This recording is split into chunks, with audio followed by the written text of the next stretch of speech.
Bom dia para os que estão chegando novamente para mais um dia do nosso evento. Ficamos muito felizes com a participação de todos vocês. Ontem foi um dia muito produtivo, muito interessante e hoje continuamos com esse nosso evento que, como já falamos, foi pensado com muito carinho e tentando abordar questões da educação internacional numa perspectiva mais decolonial. Hoje, nós temos a grata satisfação de contarmos com o professor Quesada, que é nosso parceiro em projetos do Sul Global. Ele irá falar em inglês e nós teremos o tempo de fala dele e qualquer dúvida ou pergunta vocês podem fazer aqui no chat e nós estaremos passando ao final para o professor. So, we can start read the curriculum. Quesada Pacheco, researcher and full professor at UCR. Dr. Quesada is the chair of the School of Modern Language. He obtained a PhD in CMA TESOL and Master in Educational Technology from the University of Kansas and MA in TESOL from New York University MBA in TESOL. Allen has taught courses in the BA, Licenciatura, and MATAL programs and has done research in the areas of technology-enhanced learning, bilingualism, telecollaboration, and language testing. He is creator and developer of the software CyberLab for MAP. He has published articles in academic journals in various countries and various fields: bilingualism, technology integration and language education, reflective teaching, digital language testing and telecollaboration issues in higher education.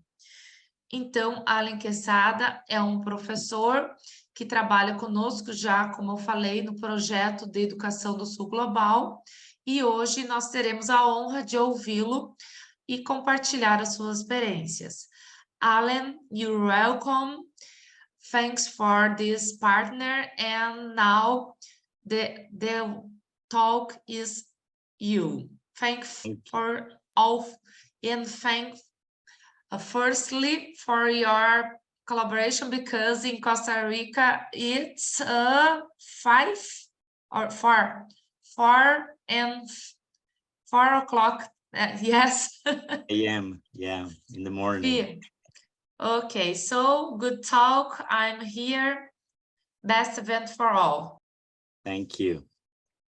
Well, thank you very much for Tamara for the presentation, and I am very happy to be here. I am right now in Costa Rica, and we are in Costa Rica. We have 5 public universities and around 45 private universities. And we are a country of 5 million people. So it's a small country and with lots of private universities. However, these 5 public universities really produce and give service to the whole country in different areas: health, public policies, language education, and we try to actually cover the whole country in terms of accessibility to higher education. So we are very concerned about democratizing education for everyone. So that's a possibility that we have as public universities. In this case, in Costa Rica right now, every student that leaves the public higher education have to have an English test or a language test. And as you know, language tests are very expensive sometimes, of most of the time. So what we have tried to do in Costa Rica is to create an English language proficiency test or a French test or a Portuguese test, so that it is not very expensive and could be taken for anyone in the country. And that's why I call this decolonizing language testing. So, and in that, my goal is to be able to think again the assumptions underlying traditional language testing, which perpetuates dominant cultural norms, and to create a localized or globalized, and if we combine globalized and localized, so we get a localized language testing to ensure fairness, inclusivity, and democratizing language testing. And for that, let me see, we have created a localized English language proficiency test at the University of Costa Rica. And here we have some examples. We have created, designed tests for children, for young adults, and for adults.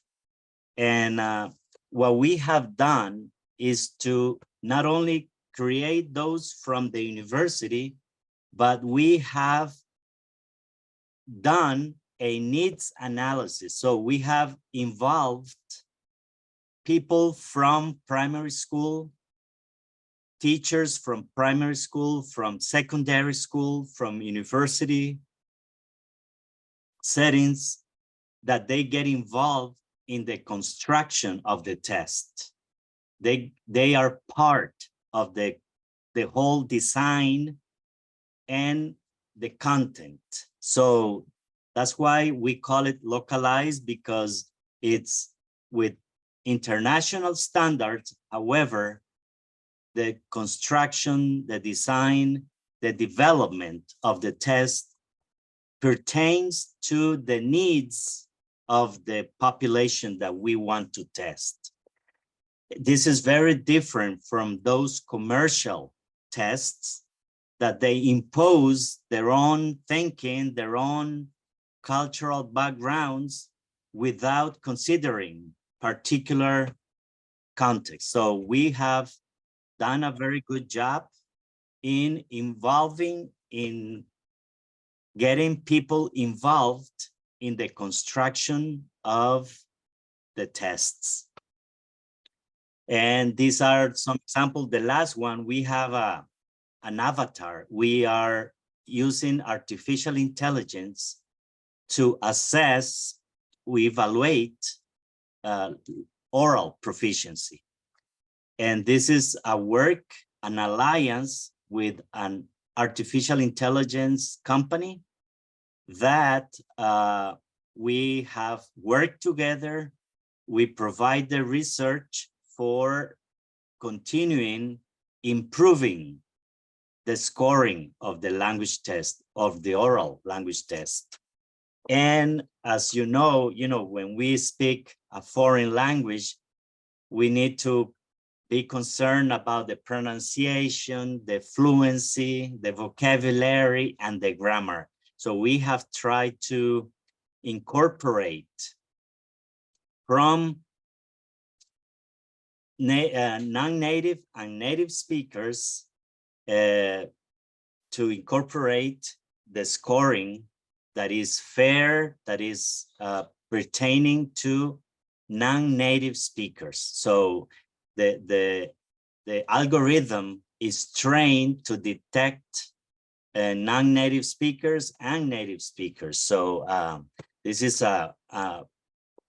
we tried not to be biased or to minimize the biases in the test, but providing local experts in the construction of the whole, all the tests, listening, speaking, reading, writing. And this is an important way of democratizing accessibility to language tests, not only in English, but in French, in German, in Portuguese, Italian. And this is a big effort. We are 28 people in this project. We have statisticians, we have graphic designers, we have English teachers, French teachers, and we have raters, trained raters for evaluating written proficiency and oral proficiency. And we also have, lawyers, because sometimes we get to have people that disagree or that they don't believe that the score they got is the one that they deserve. So we have to have also a way to respond legally about the construction of the test. So this is a very serious project, that it is research-based. And we are very proud that we can provide not only to Costa Rica, but the region. So we are evaluating in Panama, in Colombia, in Honduras, Nicaragua. So we're trying to provide a low-cost test, but with international standards, or with a standard. Now, what is decolonizing language testing?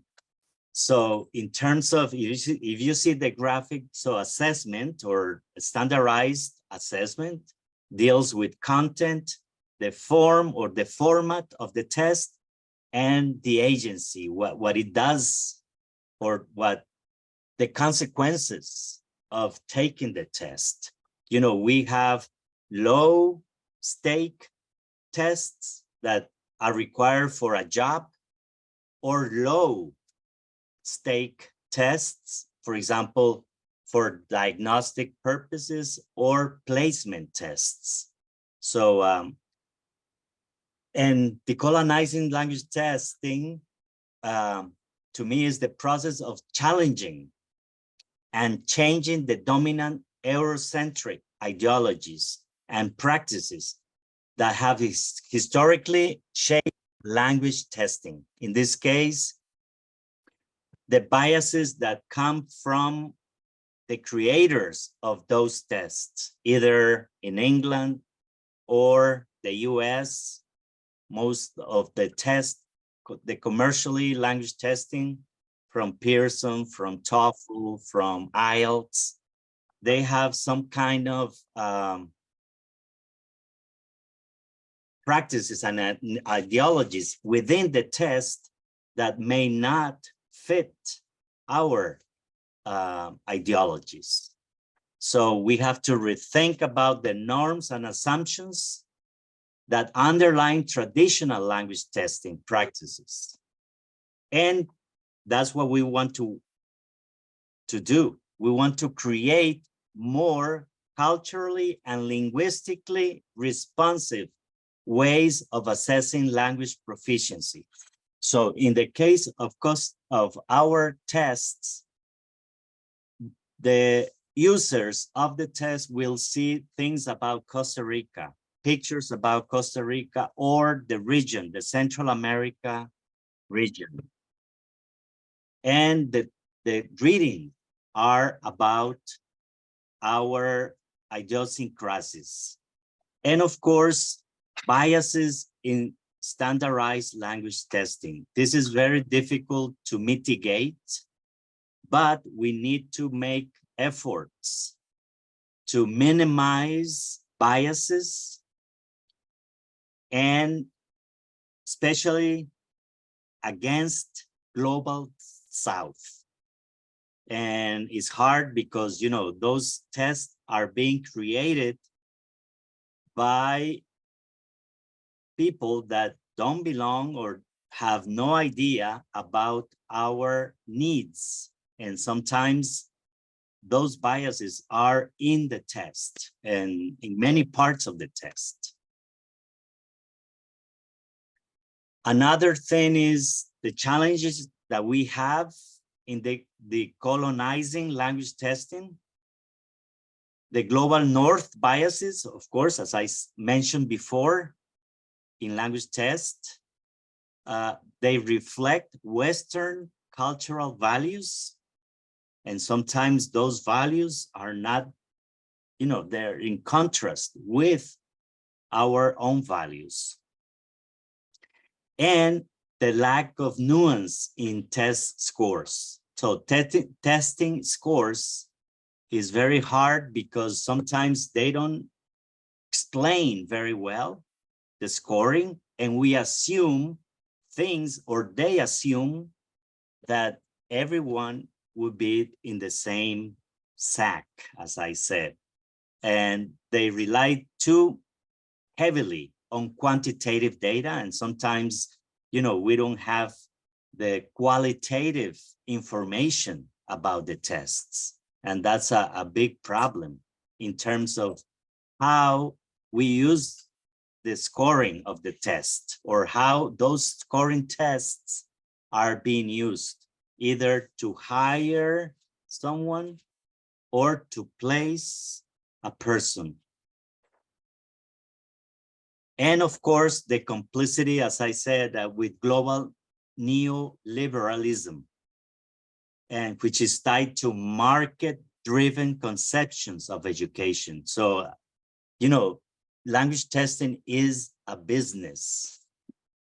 And sometimes, you know, the aspirations of students or educators or communities are very different from those narrow economic goals of the market or those companies, big companies. So they make a lot of money out of the needs of the people that are actually required to show a certificate of their language proficiency. And as I said, this is very costly and sometimes not very fair tests. Another challenge in globalizing language testing, so unequal access to language tests. This is a big problem that we have. Those commercial tests are very expensive, as I said, and sometimes people can't afford to buy those tests. And we need to ensure, as in our program, that access to language tests is equitable and very meaningful. So in Costa Rica, for example, we go to indigenous areas far away from the capital city, and we provide those tests sometimes for free or very low cost. Or we go to jails for people to have the opportunity to be tested in a foreign language. We go to hospitals. So something that, you know, those big companies cannot do. And as our goal is to democratize language testing, that's a very good thing for the majority of the people. Another challenge would be the imposition of dominant languages. Even though English is a lingua franca, and this is a good proof, you know, I'm a Spanish speaker, I'm an English teacher, and I'm trying to communicate with you through English, even though, you know, English is my second language or foreign language. So in a globalized world, certain languages are privileged over the others. And let me tell you that Portuguese is being used more often in Costa Rica. And that's because foreign companies are being installed in Costa Rica. And so Portuguese and German are being used more often. Actually, the Ministry of Education in Costa Rica has 3 official languages, 4, I would say. English is taught in most schools, elementary schools, primary schools, secondary, French, Portuguese, and Chinese. So those are the foreign languages that are being officially taught in schools in Costa Rica. And another challenge would be the resistance to linguistic diversity. Prioritizing, conformity to dominant norms and such as the native-like pronunciation. And this is a big, big issue. When I was studying English, they had a course on accent reduction. And you have to eliminate my accent, my Spanish, my Costa Rican accent. And that's not good. I mean, it's not a problem with your accent. It's in terms of how intelligible you are. If people understand me with my accent, and we should be proud of having an accent. In my case, a Costa Rican accent, but a Brazilian accent in English. I just heard Tamara and Clever, and it's beautiful how, the different accents from different countries. But in order to minimize that, it's like taking away part of our existence. And we should be proud of that. So those tests, sometimes they punish you because of you have an accent, and that shouldn't be the case. And we're trying to minimize that with our oral proficiency test, where it doesn't matter what accent you have in English, you are measured by how intelligible, how your communication doesn't interfere, or what you speak with communication. What are some strategies to decolonizing language testing? Well, we should be very critical about language testing. And we need to uncover hidden assumptions and biases, as I said, and in the dominant linguistic cultural norms and alternative frameworks. In this case, what we are doing is to have presentations, to go to different forums, to talk about language testing, to talk about how we developed our tests, what are the purposes of our language testing. And in that way, we try to make people be conscious about how testing in a localized way can be better representative of their own identity. Collaboration and nationwide engagement. As I said, we try to go to different locations to make conferences, to involve people to the construction of the tests, so that everyone feel part of the whole process. We have language experts, not only from Costa Rica, but from other places that are involved in the language process testing. And we try to create meaningful and relevant language tests. In that case, what we are creating is culturally relevant materials and cultural responsive type of exercises, so that what people see in the test, it's not foreign to what they do in the classroom. So we're trying, even though it's a standardized test, we tend to get feedback that corresponds to what they do in the classroom. So it's not something different. It shouldn't be something that they have seen something for the first time. And of course, innovative assessment tools. So right now we are using artificial intelligence to test orality, to test the oral proficiency of the students, and exploring new and innovative ways of assessing. Now, before 2019, our tests were paper and pencil. So right now, all our tests are computer-based testing. And what we have tried is that those tests can be taken in different devices, with different devices. So a computer, a laptop,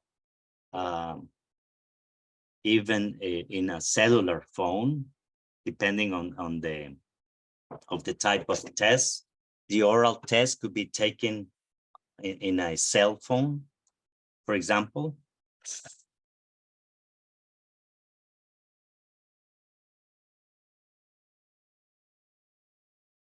Okay, some other strategies for globalizing language testing, or localizing, as I said. So the context is very important. We need to ensure that language tests are respectful of local linguistic practices and cultural norms.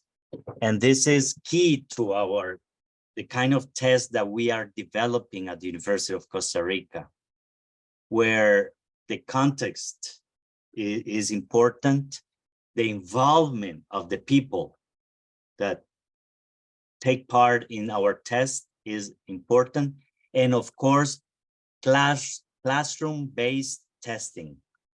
So whatever they do in the classroom, we go to visit, to interview teachers in primary school, in secondary, at the university level. And we try to figure out what they do in the classroom and try to incorporate those things in our tests. Translingualism, we need to promote the idea that multilingualism is a viable source. So in Costa Rica, we used to have bilingual education, but now we're emphasizing multilingual education, where not only English is emphasized, but French, Portuguese, German, Chinese. And language tests should recognize the ability to navigate multiple languages and cultures as an asset. And this is what we are valuing right now.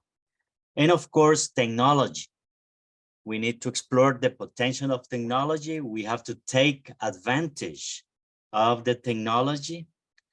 And what we have seen is that, by using technology versus human-based testing, is that sometimes it's more accessible if we take it either a laptop. We don't need internet. Our tests, we have created 3 formats, so that if we go to the mountains and there is no internet, no problem. So we have an offline format, an online, and a hybrid format. So there is no way that we cannot have people taking our tests because of the internet. And they are very reliable, consistent in terms of the results, and engaging. And this is a good thing about our test. We have seen children, primary school children, taking our tests and feeling that they are playing a game, a computer game. So we feel that we are creating a culture of testing, of a standardized testing, and through gamification. So we try to make our tests for young learners a game-like test, and that's something that we have seen. Parents like it, teachers love it. So that's the kind of um, environment that we have created out of our localized tests or globalized or localized testing experience.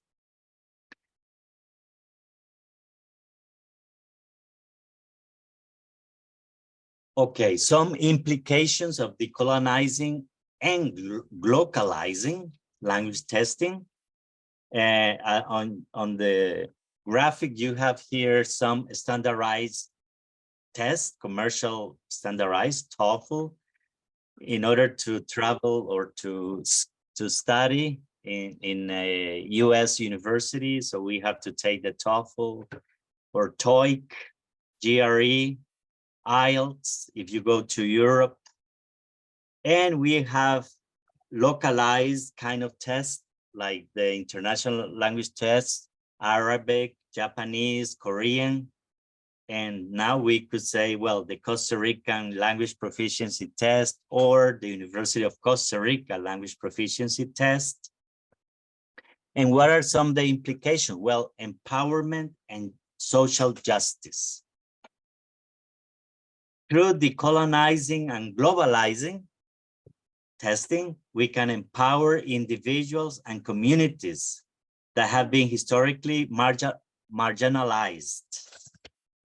And this is, as I said before, we have been able to go everywhere in the whole country, from the south, the north, the east, the west of the country.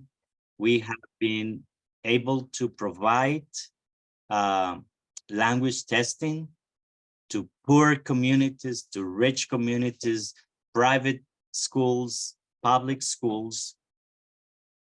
And those students in secondary school that take our test and have a certificate, they could show that to labor purposes or to work at the workplace. And that's very powerful. Diversity and creativity. By embracing linguistic diversity, we can promote creativity, innovation, cultural exchange, and the global citizenship. So that's the kind of mentality or that we have pushed, that is to have a global citizens with a local pertaining. And with the decolonizing and globalizing language testing, it can contribute to that development of a more just and inclusive global community with a local heart. And that's something that is very important. We may embrace global issues with a local thinking.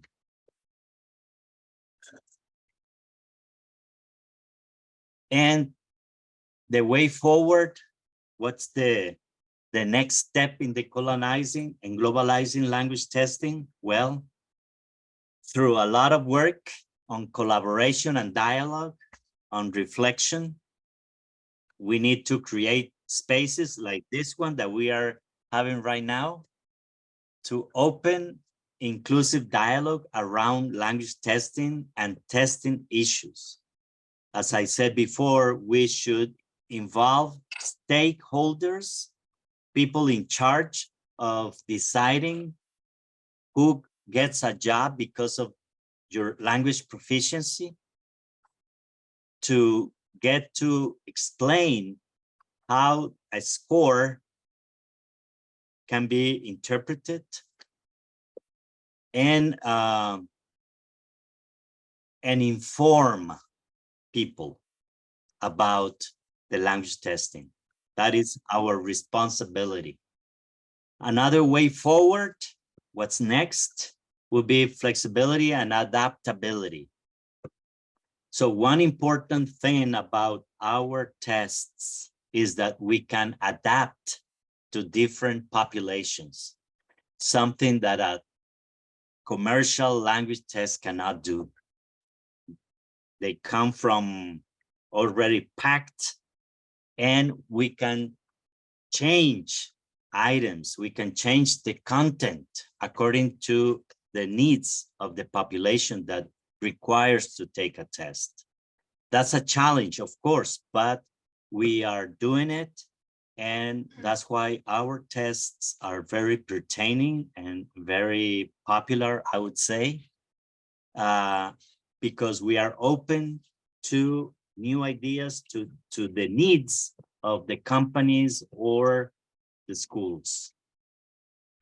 And our responsibility as an institution of higher education is a continued advocacy and activism.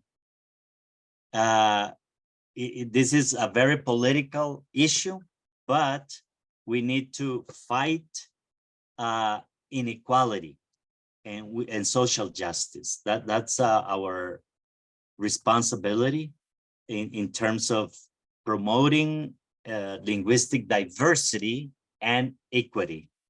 So that's a big thing that we have as a university in decolonizing and globalizing language testing.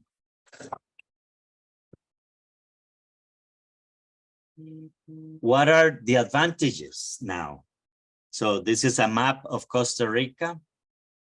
And in white, you can see my province, part of my province, and the team that worked with us creating the tests.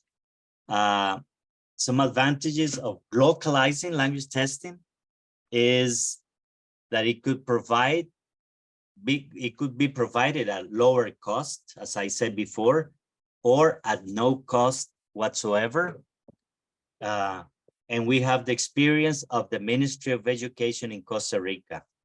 We have tested 145 students between primary school and secondary school all over the country. In every single, we have 27 places, the Ministry of Education locations all over the country, and we have gotten to every single region and provided an instrument that is pertaining to their needs. What they see in the classroom is what they see in the test with international standards. As I said before, in Costa Rica, since 2016, they use the CFR, the Common European Framework of Reference, the CEFR, and that's the kind of framework that is being used to test foreign languages in Costa Rica. We can cater the needs of the local institutions. As I said, we can work with the companies, with the schools. What they require is what they will be shown in their tests. So there is no one size fits all solution. And sometimes those big companies, what they provide is a one size fits all. And that's a disadvantage of those exams. And it can be personalized to the different population. So I think that with personalization of the content of the situations, and we could have a better, equal, fair language test. And how localizing language testing can be implemented? Well, by using culturally relevant materials and contexts. This is very, very important. Including questions that are culturally responsive to the test taker being assessed. So if they see something about their hometown, their country, it's different from just looking at something that is foreign to their experience. Providing accommodations and modifications to the assessment process. That is something else that is important here. And we try to create different test environments. The look and feel will change if it's a test for the blind or for the hard of hearing. So we try to accommodate our assessments to the needs of the different populations, and using assessment results to inform instruction. This is very important. Assessment for learning and not just assessment of learning. And this is a huge difference. You know, sometimes those commercial tests, they don't provide the kind of feedback that is useful for teaching or for learning. We try to create our tests so that they provide why they got a B1 or a A2, A1, why they got the results they got. So we give feedback, we give a lot of instruction, feedback information. And that is another way that localizing a test is important, that the kind of feedback that you get that is useful for your own growth. It's not just, Alan, you are a C1 or a B2 and that's it. Why? Well, because you can do this and that with the language. You have descriptions about what things that you can do or cannot do. Well, muito obrigado. And I can open up for questions. These are some of the references, but there are many more. Let me tell you that when I started looking a year ago or so, that Clever involved me or invited me to be part of a group of the Latin American group of teachers. I was not very aware of the global South or North-South. And when I started looking at their fights, I loved it. And so since then, and since I'm involved with language testing, there was a perfect connection. And I believe that if we can create a more localized, more culturally relevant and responsive tests, we can be better off in terms of providing tests for our population, our education, away from biases coming from the north, the global north.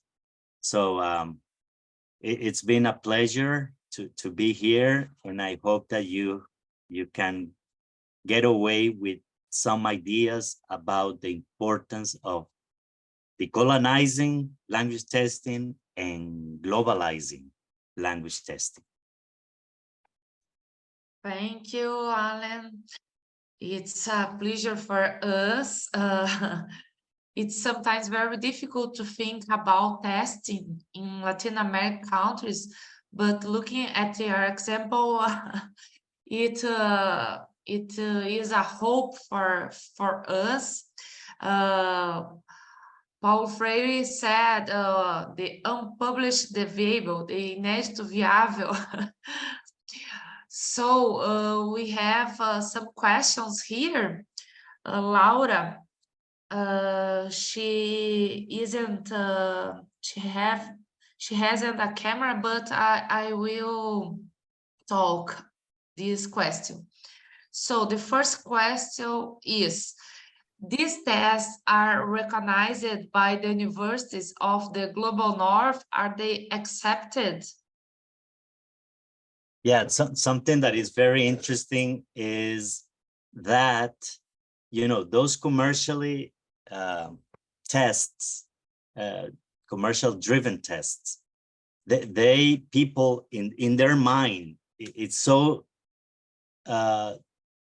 so hard for them not to think of those international tests. And when they see our tests in the people's perception, they see, well, it's not as good as the other one, but I mean, our tests are research based. Our people are involved, stakeholders, teachers. So our tests are more pertaining than those international and lower cost. However, let me tell you that right now our tests are recognized in all universities, and they are recognized by international companies that need to hire people. So instead of paying, you know, $300 or $120, they pay $10 to take our test, and they get this with our certificate. They get to work because our tests are recognized. And since we are a university, a public university that teach English and French, so international universities, if a student from the University of Costa Rica needs to go to study her master's or doctorate, they could take our test, and it is recognized just because we are a university that has, it's not an institute of language, it's a university that has a program in the teaching of English or in the teaching of French as a foreign language. So our tests are recognized. Yes, we have another question. These tests were prepared in which languages?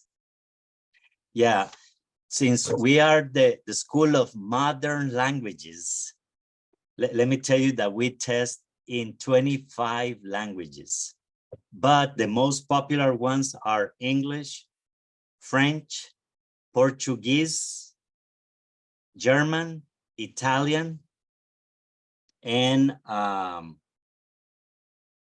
Spanish, of course. Mm-hmm. Great.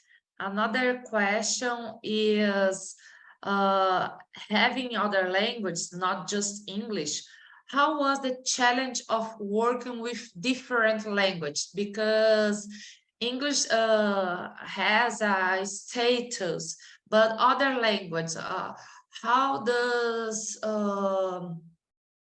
it work? Yeah, you know, since English is so dominant, we started with the English test, proficiency test. However, yesterday, for example, we the French test came out, and we are very proud because only the French government was able to test in Costa Rica. Now people have another option. a cheaper option and with high standards of being tested in French. So, and the next exam will be Portuguese. We are evaluators of the CELPE-BRAS from Brazil, the international, but we are creating our localized test of Portuguese. And we have the experts. We involved teachers of Portuguese as a foreign language or second language that we have at the university. And the following test will be German. Okay, we have many comments. Thank you very much, Professor Quesada. Congratulations for developing your local exams. Absolutely amazing. And we have many comments like this. And let me tell you, you know, we are open to share our tests to other countries.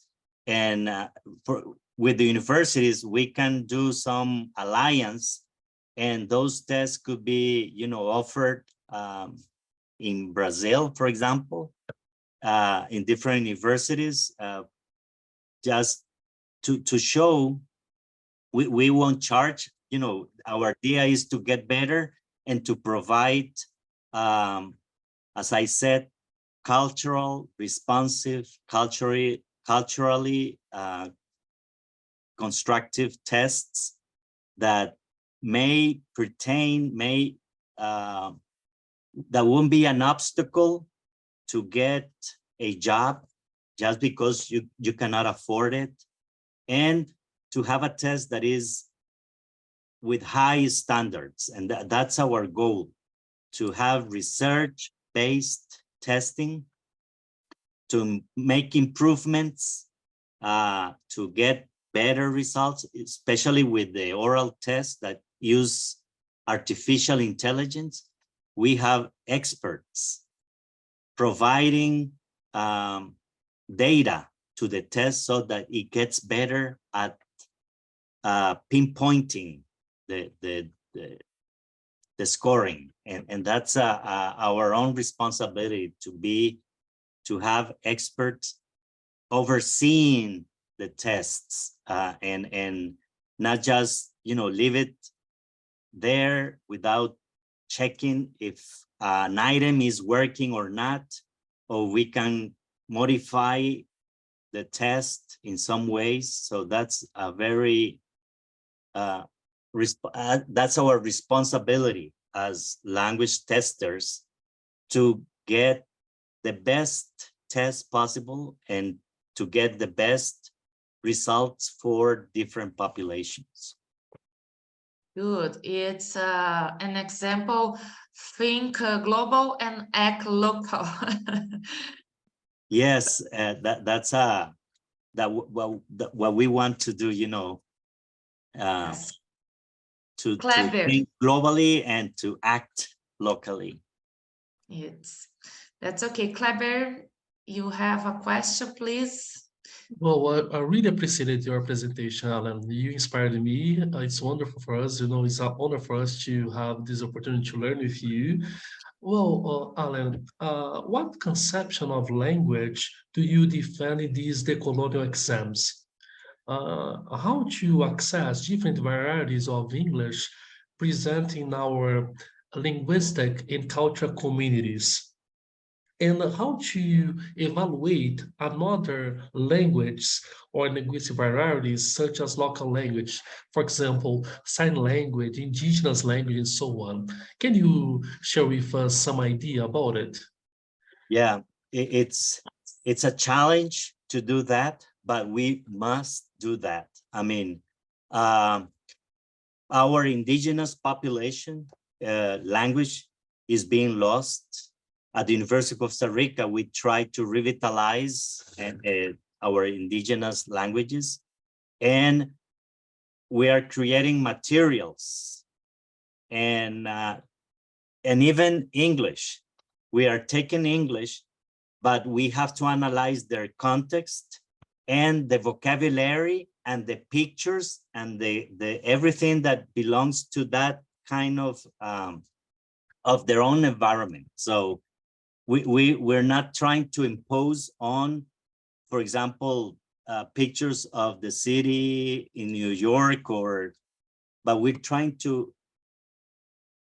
make it culturally relevant materials and responsive materials. So that's the big challenge, to have, it doesn't matter the language, it is being taught, English, Portuguese, but the idea is that they can see their environment in a second language. And that's the big challenge. And with sign language, so we have our local sign language in Costa Rica, or the Costa Rican sign language.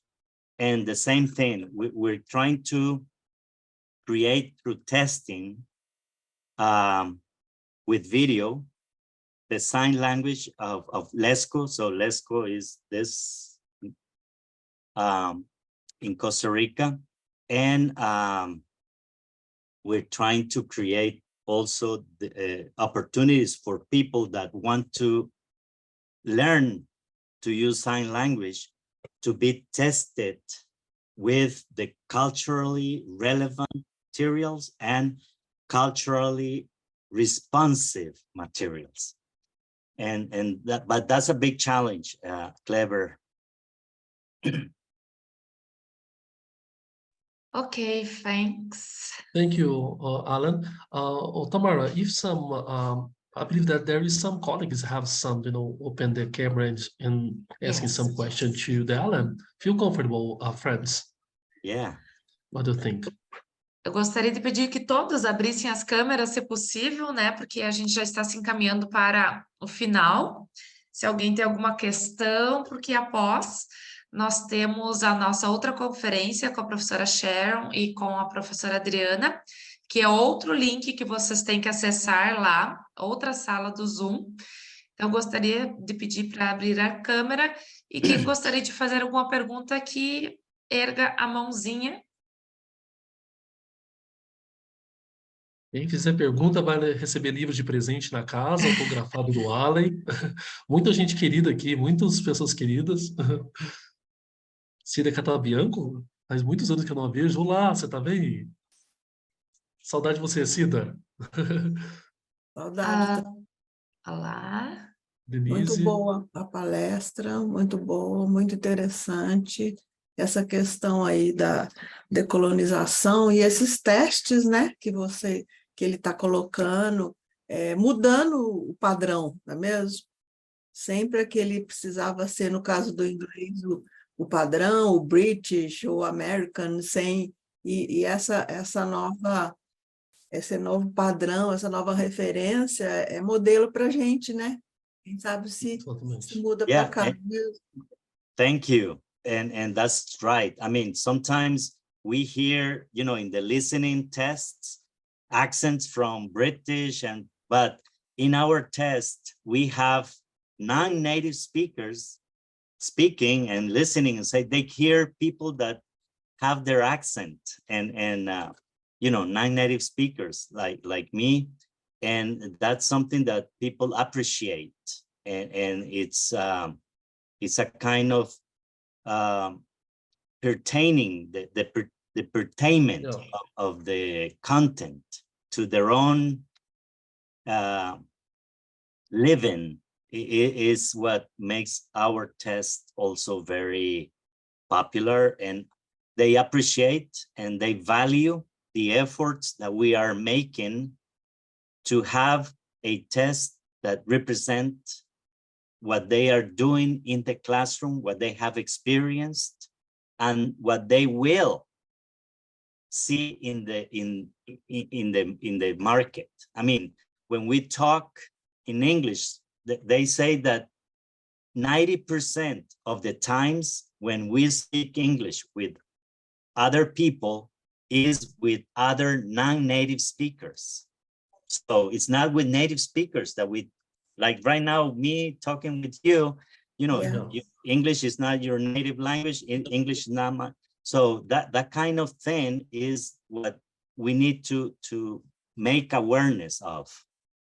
that we have accents and that we should be proud of our foreign accent. It's the word today. Yeah. That's the point. Tessie havia erguido a mão antes. Juliana, Denise. And I want to thank the committee, Clever, Tamara, because this is a great honor for me to be here in front of you and to be able to show and share my experience, and I'll be very grateful of my life. Thank you, Clever and Tamara, and all of you that are here today. Thank you, Alan. You're a jury in our life. For a long time, I interacted with you. I'm sure that your perspective that you defend now, it is so new for us. You need to rethink about how to access, evaluate our students with the different approach. I believe that, I'm sure about it. Well, it's wonderful. I really, really appreciate it. Well, friends, why do you think to take a picture, to save this moment? Can you permit me to take a picture in this moment? Yes. 1, 2, 3. That's great. I will share with Tamara here.